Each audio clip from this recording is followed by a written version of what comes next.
जय जगन्नाथ। मुख्यमंत्री मोहन चरण माझी जो भविष्यवाणी करथिले ता सत्य ही। नुआपड़ार प्रथम मीटिंग रे मुख्यमंत्री कहिथिले बीजेडी आउ लड़ई रे नहीं, आमर लड़ई कांग्रेस सहित हम। सेतेबेले मुख्यमंत्री एभली आकलन को मु आदौ ग्रहण कर पार नथिले, खाली मु नुहे अनेक भी ग्रहण कर पार नथिले। बिजु जनता दल भली एक शक्तिशाली दल मुकाबिला करि परिबनी, कांग्रेस कौन मुकाबिला करि परिबो? खाली सेतिक नुहे आज्ञा, भक्त चरण दास पीसी सभापति मध्य आकलन करथिले जे लड़ई बीजेपी और कांग्रेस मध्य हम। सेतेबेले आम भली अनेक मने करुथिले, मने करिया भी स्वाभाविक। बिजु जनता दल पाखरे एते शक्ति थिला, एते नेता, एते टंका अछि, गोटे उपनिर्वाचन रे कांग्रेस को पछरे पकई परिबनी। तेणु स्वाभाविक भाव में भक्त दास को नहीं संध्यान थिला।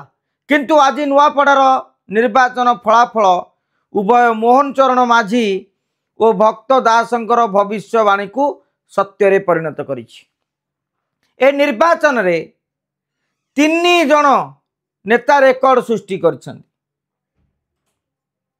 रेकर्ड टी होची मुख्यमंत्री मोहन चरण माझी नेतृत्व में भारतीय जनता पार्टी लड़ी थिबा एही उपनिर्वाचन रे बीजेपी विपुल विजय हासिल करिछि। 83,000 ऊर्ध्व भोट रे बाजीमात करवा आज्ञा एक छोटिया कथा नुहे।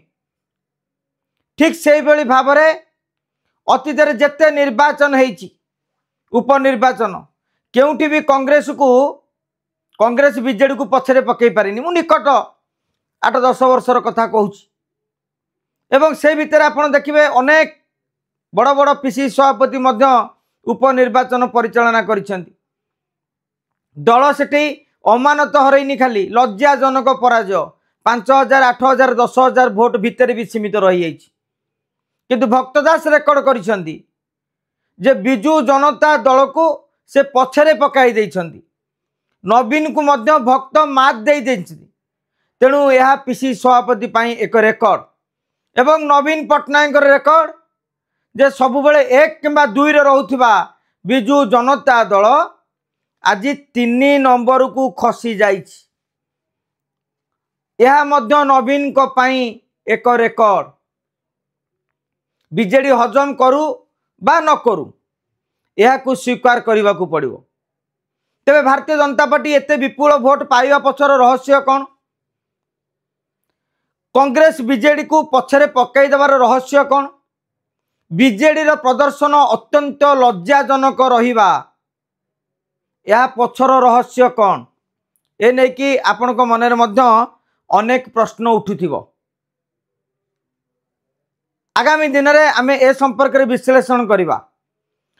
बीजेपी रो स्ट्रैटेजी केउटी केउटी ठीक हैला, केउटी कांग्रेस रो स्ट्रैटेजी अटकी गला, एवं बिजु जनता दलर रणनीति अंक काहींकी गोलमाल हैला, से विषय में आम निश्चित भाव में विशद भाव में आलोचना करवा।